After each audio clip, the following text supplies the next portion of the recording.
ನೀರಾವರಿ ಮತ್ತು ನೆಲಗಡಲೆ ಶೇಂಗಾ ಹರಿಹರ ತಾಲೂಕಿಗೆ ಕೊಟ್ಟಿದ್ದಾನೆ. ಆಮ್ಯಾಗ ಮಲೆಬೆನ್ನೂರು ಹೋಬಳಿಗೆ ಭತ್ತ ನೀರಾವರಿ ಕೊಟ್ಟಿದ್ದಾನೆ.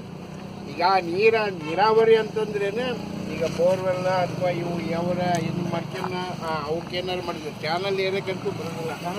ಆ ಚಾನಲ್ ಏರಿಯ ನೀರಿಲ್ಲ ಚಾನಲ್ ಏರಿಯದ ಆದೇಶ ನಾಟಿ ಮಾಡಿದ ಒಳಗಾಗಿ ನೀವು ಈಗ ಬೆಳೆ ಸಾಲ ಅಂತ ಈಗ ಸದ್ಯಕ್ಕೆ ಕೊಡೋದಿಲ್ಲ, ಯಾರು ಕೊಟ್ಟಿಲ್ಲ ಬೆಳೆ ಸಾಲ. ಅದಕ್ಕೆ ನೀವು ಬೆಳೆ ದೃಢೀಕರಣ ಪತ್ರ ವಿಎ ಕಡೆಯಿಂದ ನಿಮ್ಮ ಆಧಾರ್ ಕಾರ್ಡ್, ಪಾಸ್ಬುಕ್ ಜೆರಾಕ್ಸ್, ಒಂದು ಫಾರ್ಮ್ ಸಿಗ್ತೈತಿ.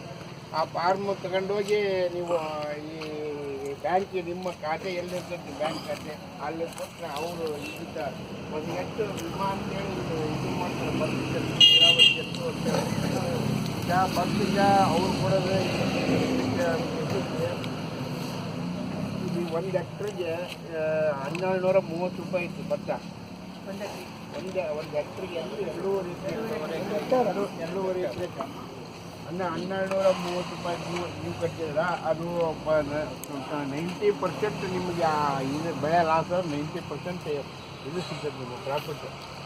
ಅದರಂತೆ ಹಂಗೆ ಆಗಿತ್ತು. ನಮಗೆ ನೆಲಗಡಲೆ 660 ರೂಪಾಯಿ. ಇದು ಕಂದಾಯ ಇಲಾಖೆಯಲ್ಲಿ ತಗೊಂಡು ಹೋಗು. ಆಮೇಲೆ ಬ್ಯಾಂಕ್ಗಳು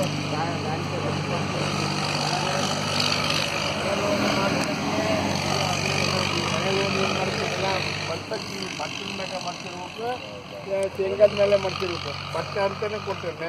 ಮುಸ್ಲಿಂ ಜೋಳ ಅವ್ನು ಕೊಟ್ಟರೆ ನಿಮ್ಮ ಮುರುಗ ಅದು ಬರೋಲ್ಲ. ಭತ್ತದ ಮೇಲೆ ನೀವು ಜಾಸ್ತಿ ಲೋನ್ ತಗೊಂಡು ಬೆಳೆಸೋ